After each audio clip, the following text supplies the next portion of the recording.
Perfeito. Então tá bom. Então vamos lá, porque eu acho que o tempo vai ser curto, pessoal. Tá bom? Ah, enquanto eu falo aqui, eu vou ficar com a câmera desligada e depois a gente abre aqui para uma interação maior com vocês, tudo bem?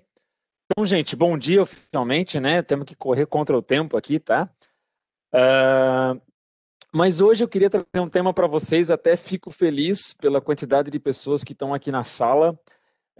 Eu não sei muito bem a idade de vocês, mas para quem é mais velhinho na área de tecnologia, sabe que a qualidade de software há um bom tempo atrás ele era uma cadeira bem desprezada, por assim dizer, dentro do mundo do desenvolvimento, né? E eu fico feliz que de uns anos para cá, na minha opinião, uns 3, 4 anos para cá, a gente está tendo um boom em relação a essa preocupação de qualidade de software, o que me deixa muito feliz, né? Eu que venho da área de desenvolvimento, por natureza, senti na pele a falta da qualidade de software nos trabalhos passados aí que eu fiz dentro de algumas software house que eu trabalhei, né? Então, fico feliz por isso, tá? Sejam todos bem-vindos e eu tô realmente bem feliz pela quantidade de pessoas aqui.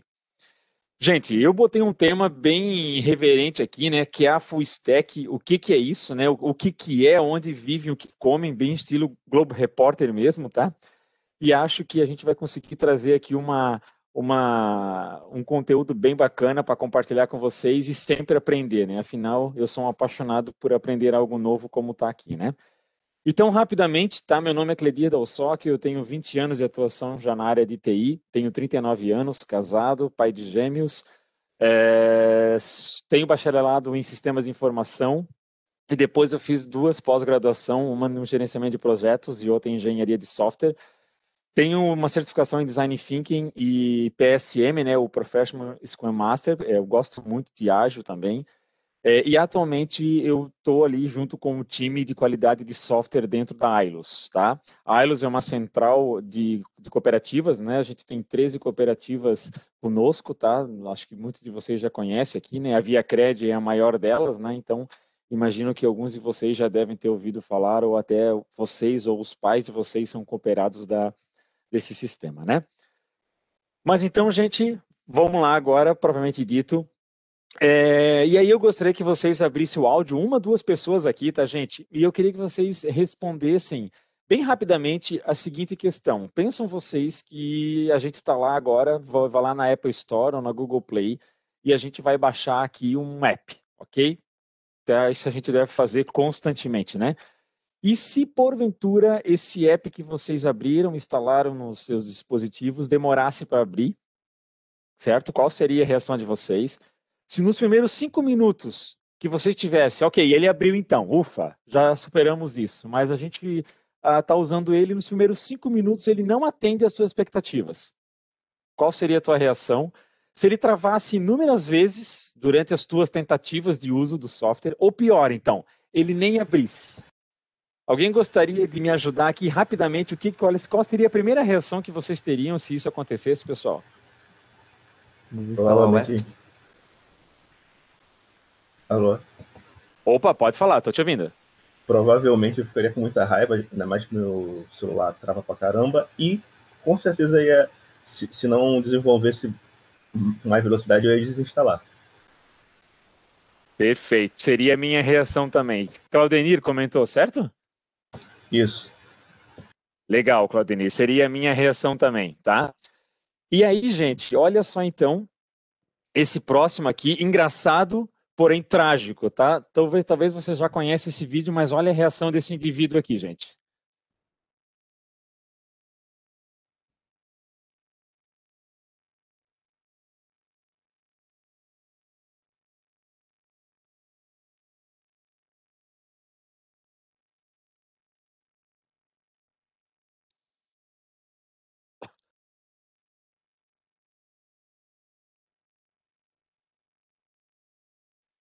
Gente, eu me estrago de rir com esse vídeo aqui. É claro que a gente não precisa realmente esse nível, né?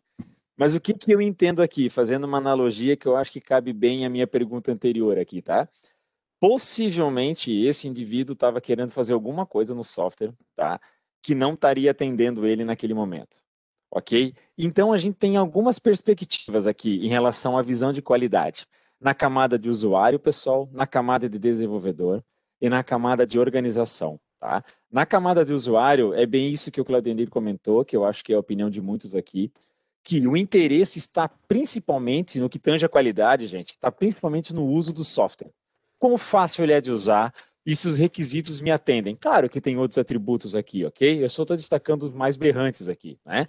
Então, na camada de usuário, como aquele outro indivíduo que viu ali, possivelmente ou o requisito não estava atendendo, ou uma facilidade de uso do software aí também não estava bacana para ele, tá?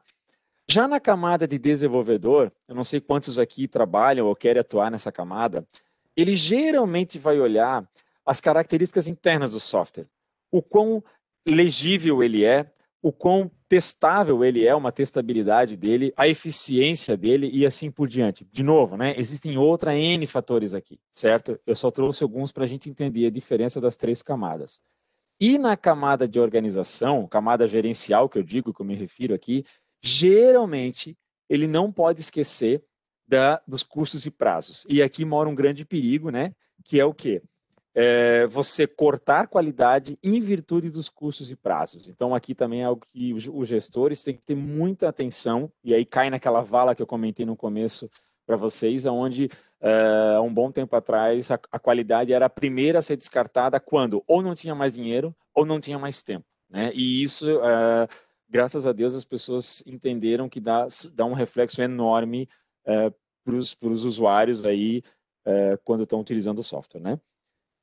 E, gente, a ISO, ela diz o seguinte, existe uma norma da ISO, existe algumas, tá? Mas a norma da ISO que trata de gestão de qualidade e garantia da qualidade, bem no protocolo, ela diz o seguinte, ó, que qualidade é a totalidade de características de um produto e de software que lhe confere a capacidade de satisfazer as necessidades explícitas e implícitas.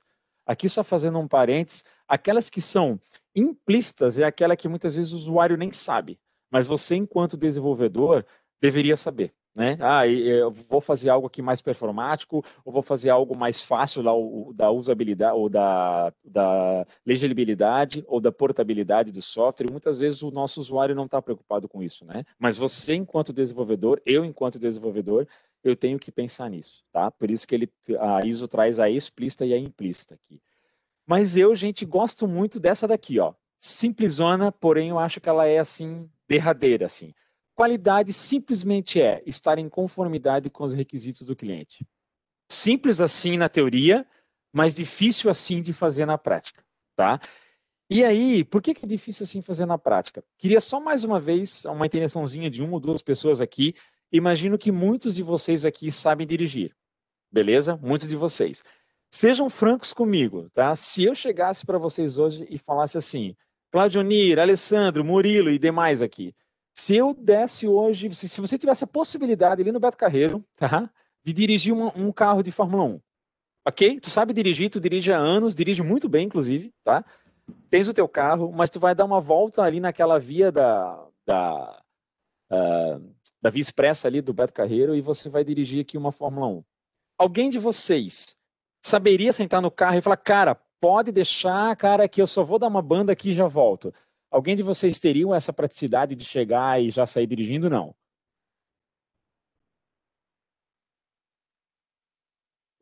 Opa, tem uma pessoa querendo entrar.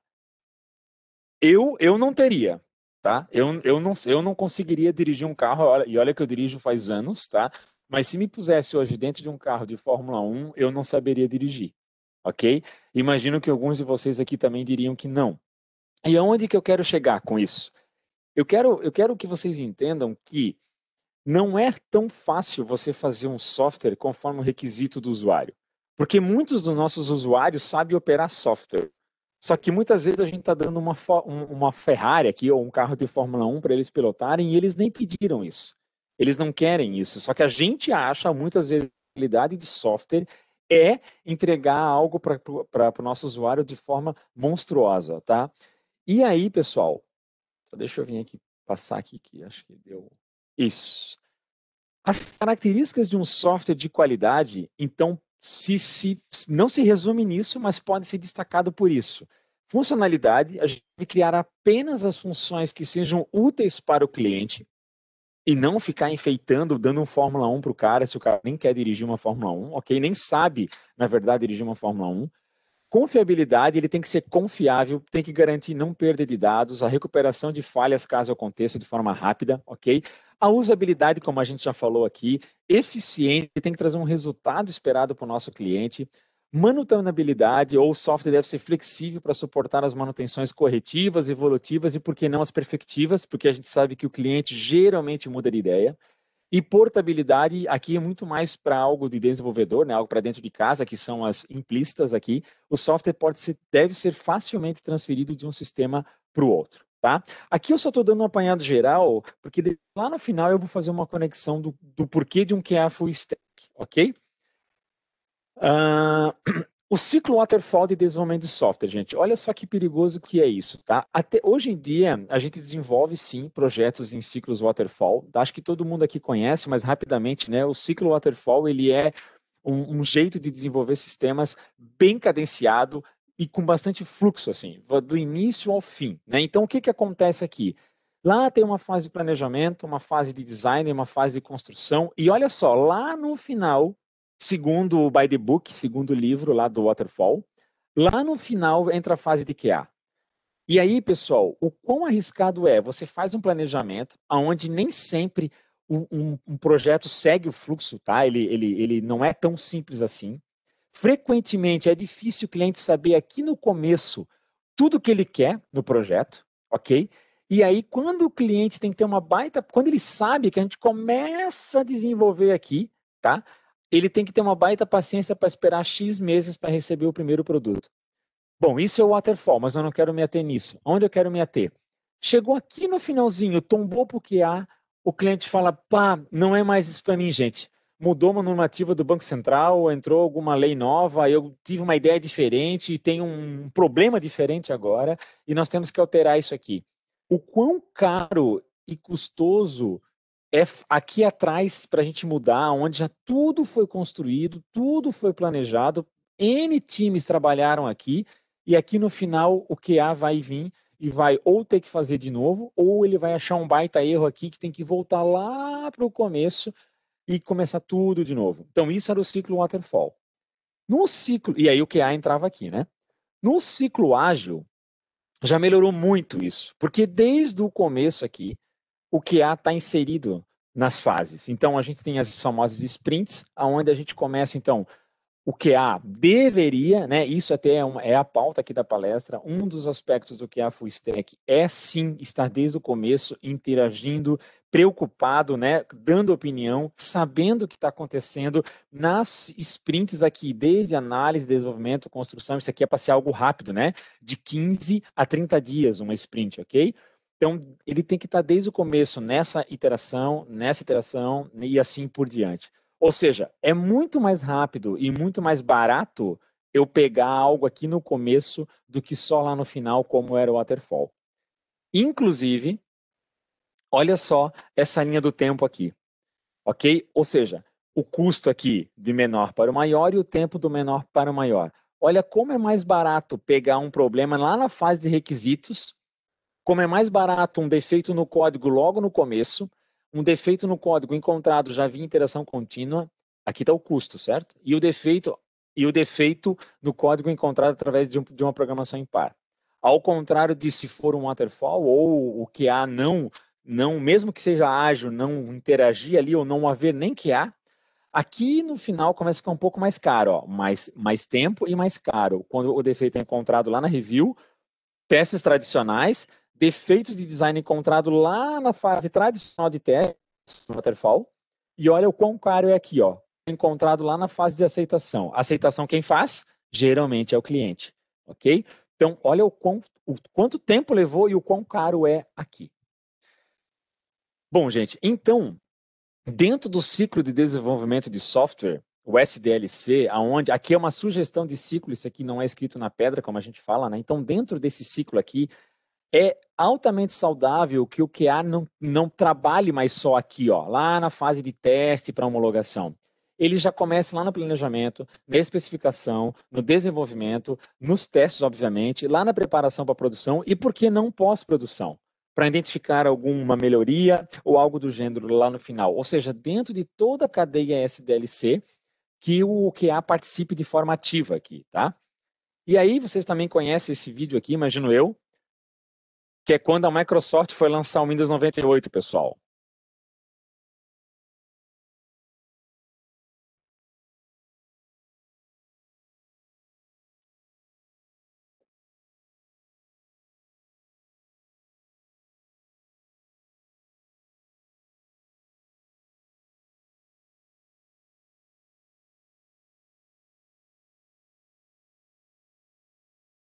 Isso.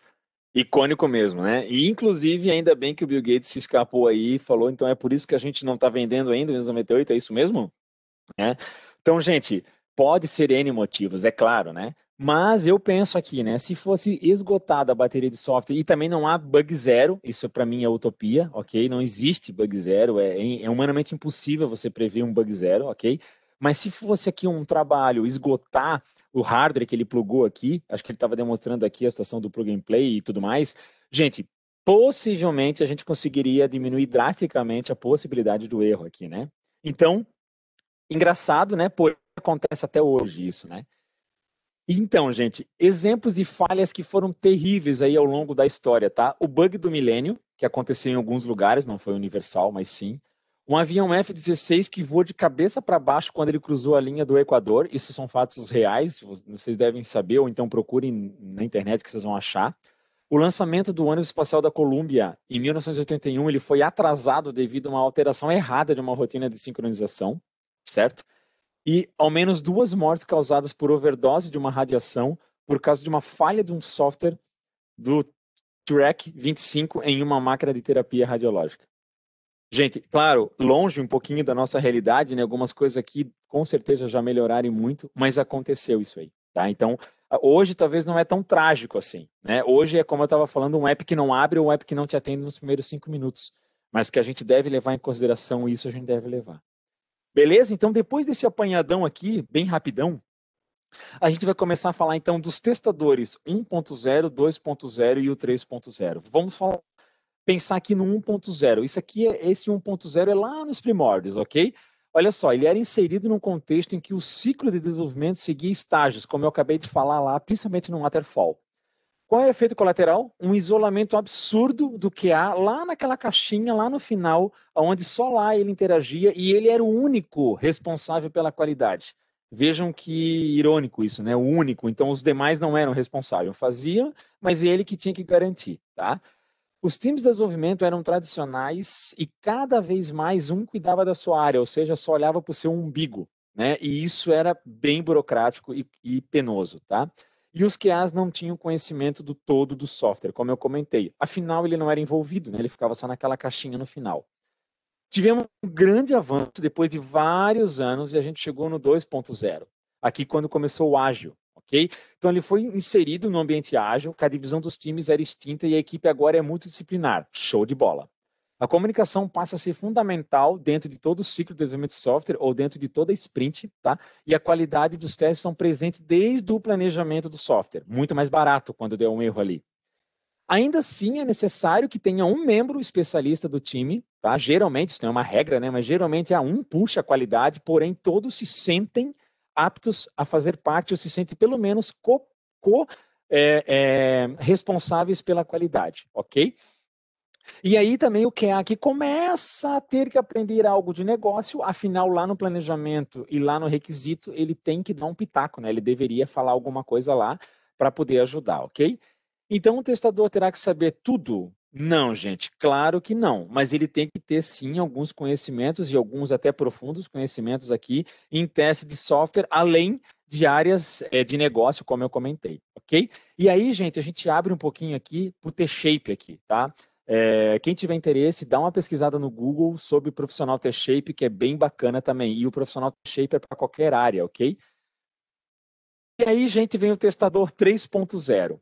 Aqui eu digo que é a ápice e é o estado da arte do mundo QA. Aqui já é um QA full stack, ok? Agora o QA se especializa na área de teste, mas também em outros conhecimentos, fazendo de uma multidisciplinaridade. E aí, quando eu falo conhecer, é conhecer na essência, por isso que demora para a gente virar um QA full stack. Porque você pode conhecer muito da técnica e nada de negócio. Pode conhecer muito do negócio e nada da técnica. Então, tem que ter esses dois aí, tem que ter esse bem bolado, tá? Então, o testador com foco em análise de negócio, o testador focado em arquitetura de software, entre outros, assim por diante, ok? E aí, então, como eu comentei, vem o QA full stack. E aí, gente, correndo um pouquinho aqui, as habilidades de um QA full stack. Principal, deixar de ser um testador reativo que procura bugs só depois de pós-codificação e passar a atuar proativamente em busca de falhas em etapas de planejamento, de design e de desenvolvimento. Muito do que a gente falou até agora aqui, ok? Mas eu consigo ser proativo em projetos cascatas? Hoje em dia a gente ainda tem projetos cascatas, né? Eu não estou aqui crucificando o projeto cascata. E com certeza você consegue, sim. Porque você pode ser um agente da qualidade, saindo do seu mundo, da caixinha de qualidade. Aqui no final, partindo para construção, design e planejamento. O que acontece aqui só é que, geralmente, se a empresa não entende isso, ela não vai te forçar a isso. Você tem que ter a proatividade de sair da caixinha. A minha empresa Waterfall sai lá da fase de QA e tenta vir para a fase de planejamento, de design, de construção e assim por diante. Então, não é que não existe QA full stack numa empresa que ela é muito Waterfall. Não, não é isso, ok? E, de novo, mais uma vez aqui, ratificar a importância de permear em todo o ciclo de desenvolvimento de software, se tornando, sim, um QA full stack e não só um testador nível 1 ou nível 2, ok? Quando o QA, então, atua em todo o processo de desenvolvimento com foco em qualidade, usa diferentes métodos e técnicas e testes, ou seja, automação de back-end e front-end para testar as aplicações, pratica a cultura DevOps, colabora com as especificações ágeis e foca no negócio, gente, com certeza esse cara se torna um QA, tá? E aí, aqui tem um canivete suíço. O que representa o canivete suíço para mim? Acredito que para vocês também. É um faz tudo, é um conhece tudo. Eu preciso de uma tesoura, tem ali. Eu preciso de um alicate, tem ali. Eu preciso de algo para medir, tem ali. Eu preciso de uma faca de serrinha, tem ali. Uma faca sem serra. Ou seja, eu posso contar com ele, ok?